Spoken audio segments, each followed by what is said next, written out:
In daylight, we've walked with people finding their way through this road.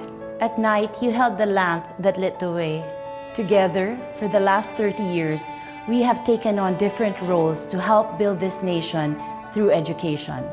Despite humbling challenges, we remain passionate and committed to believe in our fellow Filipinos. Posible palang paunlarin ang aking sarili at maging leader na nagsisilbi para sa bayan. Posibleng mas matutunan ko pa ang mga aralin sa mathematics at mas mapaunlad pa ang aking sarili. Posibleng makatulong sa komunidad sa pamamagitan ng design thinking at teknolohiya. Posibleng mapagyaman ang kausayan ng mga guro para sa kabataan. Posibleng magkaroon ng makabuluhang trabaho at matupad ang adhikaing makatulong sa livestock farmers. Posible talaga na mapaunlad ang kaalaman ng ating mga mag-aaral sa pamamagitan ng makabagong kagamitang panturo at ligtas na kapaligiran.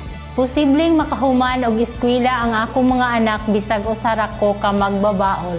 Posibleng makulayan ang aking mga pangarap ng dahil sa agrikultura. Salamat, hindi lang sa pagbigay ng pakpak para lumipad, kundi na rin sa ugat upang lumago. Posible palang mangarap ng mas matayog pa.